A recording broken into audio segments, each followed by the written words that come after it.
नमस्कार, आप देख रहे हैं बिजनेस आज तक। आपके साथ हूं मैं नेहा बातम। कारोबार जगत की हर छोटी बड़ी खबर से हम आपको इस खास पेशकश में रूबरू कराते हैं, लेकिन शुरुआत बिजनेस टॉप 10 के साथ। कच्चे तेल की कीमतों में कमी के असर से 5 दिन बाद मंगलवार को फिर से घट गए पेट्रोल डीजल के दाम। पेट्रोल 22 पैसे, डीजल 23 पैसे सस्ता हुआ। 1 अप्रैल से महंगा हो जाएगा हवाई सफर। डीजीसीए ने बढ़ा दी एयरपोर्ट सिक्योरिटी फीस। आर्थिक मोर्चे पर चुनौतियों के बावजूद 2020-21 में ₹4% मजबूत। आरबीआई की नीतियों का फायदा। 6 दिन के बाद खुला स्वेज नहर का जैम। भारतीय क्रू वाला फंसा हुआ कंटेनर शिप फिर से अपनी मंजिल की तरफ बढ़ा। होली पर कोरोना के असर ने इस बार आधा कर दिया कारोबार। हर साल होली पर होती थी 25,000 करोड़ की बिक्री। पहली डोज के बाद मॉडर्ना और फाइजर की वैक्सीन के असरदार होने का दावा। एक स्टडी के अनुसार सबसे ज्यादा प्रभावी दोनों वैक्सीन। मोबीक्विक के 25 लाख यूजर्स का डेटा लीक होकर डार्क वेब पर बिकने का दावा। कंपनी ने डेटा चोरी की खबर को किया खारिज। साल के अंत तक हमारे देश में 7 ई कार उतारेगी टेस्ला। 60 लाख रुपए से होगी एंट्री लेवल कार की शुरुआत। शेयर बाजार में दृश्य नजारा टेक्नोलॉजी का शेयर 81% प्रीमियर पर लिस्ट। निवेशकों को जबरदस्त फायदा। अब वीजा कार्ड से भी कर सकेंगे क्रिप्टो करेंसी से जुड़े ट्रांजैक्शंस का पेमेंट। कंपनी ने लॉन्च किया पायलट प्रोजेक्ट। कोरोना से बेहाल हुई देश की अर्थव्यवस्था की रिकवरी के रास्ते में अभी तक कोरोना की दूसरी लहर से कोई असर न होने का दावा किया जा रहा है, लेकिन जिस तरह से लोकल लॉकडाउन और प्रतिबंधों ने होली के कारोबार को नुकसान पहुंचाया, उससे यह दावा गलत साबित होने की आशंका तेज हो गई है। माना जा रहा है कि अगर जल्दी दूसरी कोरोना लहर कंट्रोल नहीं हुई तो फिर से इकोनॉमी की रिकवरी में सुस्ती आ सकती है।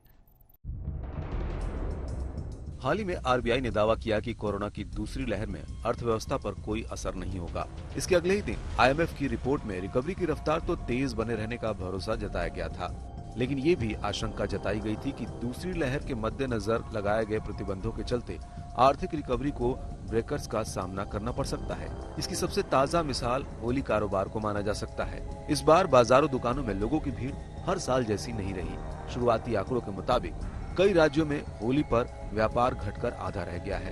यानी हर साल होली पर होने वाले 25,000 करोड़ के कारोबार के घटकर 12 से 15,000 करोड़ रह जाने की आशंका है।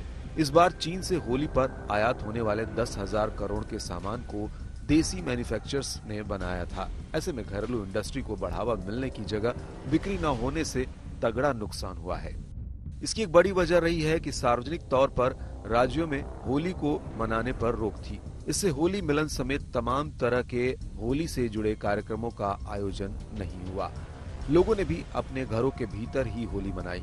पहले जहां अपने परिजनों, मित्रों, रिश्तेदारों के साथ बड़े पैमाने पर होली मनाई जाती थी, वो केवल परिवार के चंद सदस्यों के बीच सिमट कर रह गई। उद्योग जगत का भी मानना है कि होली पर इस बार कारोबार में बड़ी गिरावट की आशंका है। जैसे जैसे टीका लगेगा, लोगों में घबराहट और डर कम होगा इस कोरोना के प्रति। भारतीय अर्थव्यवस्था बहुत तेजी से आगे बढ़ने वाली अर्थव्यवस्थाओं में से एक है और इस साल भारत को आगे बढ़ने से कोई नहीं रोक सकता। और मैं तो ये कहता हूं, इस बार कोरोना भी नहीं। हमें सावधानी रखनी है। जब भी हम बाहर जाएं, हमें मास्क लगा के जाना है, सोशल डिस्टेंसिंग का पालन करना है, समय समय पर हाथ धोते रहना है और टीका जल्दी से जल्दी लगाना है। बाजार में काफी असर है। पिछले साल के मुकाबले बाजार बहुत कम है।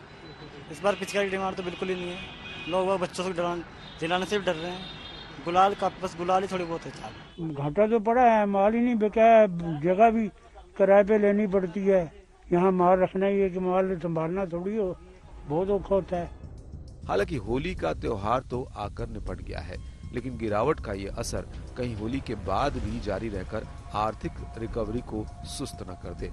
इस बात की आशंका तेज होती जा रही है। जानकारों का भी मानना है कि कोरोना की दूसरी लहर के साए में इस साल भारत की आर्थिक रिकवरी को लेकर जो 13% तक विकास दर के अनुमान लगाए गए हैं, वो गलत साबित हो सकते हैं। कुछ व्यापारों पे असर पड़ा, बट ऐसा नहीं है कि इकोनॉमी रिकवर नहीं कर पाएगी।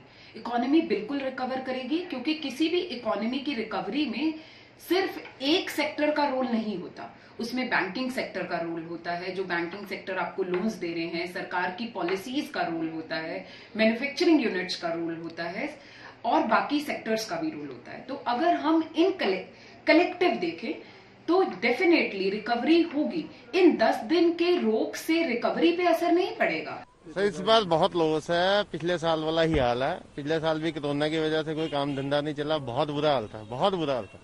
इस साल भी वही हाल है। हर किसी को यही है कि कोविड है, पैसा रख लो। सरकार की तरफ से कोई भी हमें सोल्यूशन नहीं मिल रहा है इस चीज का। द्वारका भी मंदिर बंद होगा और उसकी वजह से वहाँ के जो व्यापारी लोग हैं वो इस बार यहाँ कोई कलर लेने नहीं आते।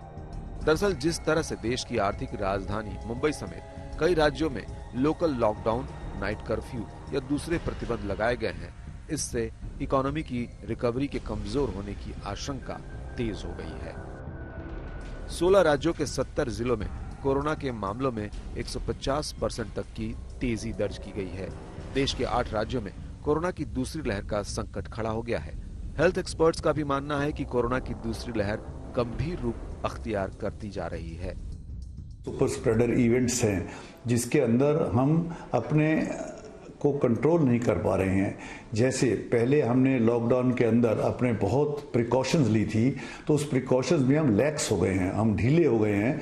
स्पेशली जैसे मास्क लगाना या सोशल डिस्टेंसिंग रखना या भीड़ भाड़ के इलाकों से बचना, इसके लिए हमें अपने आप को ही कंट्रोल करना पड़ता है कि हम अपने समझें कि मास्क लाना जरूरी है, सोशल डिस्टेंसिंग जरूरी है, अगर कोई तकलीफ हो तो टेस्ट कराना जरूरी है। कोविड की सेकेंड वेव का मुख्य कारण कोरोना के प्रति लोगों का कैजुअल एटीट्यूड है ही, और इसके साथ कोविड फटीग भी हम कह सकते हैं। ह्यूमन बिहेवियर के साथ कोरोना के नए स्ट्रेन ने भी मुश्किलें काफी बढ़ाई है और ये भी सेकेंड वेव का एक कारण हो सकता है। जब से केसेस एकदम से बढ़ना शुरू हुए हैं, टेस्टिंग भी बढ़ी है, लेकिन फिर भी टेस्टिंग उस लेवल पर अभी नहीं हो रही है जैसा होना चाहिए। टेस्टिंग जरूरी है क्योंकि टेस्टिंग के बाद ही कॉन्टैक्ट ट्रेसिंग और आइसोलेशन किया जाता है। फर्स्ट वेव के समय भी टेस्टिंग से लेके कॉन्टैक्ट ट्रेसिंग में सरकार का अहम रोल था।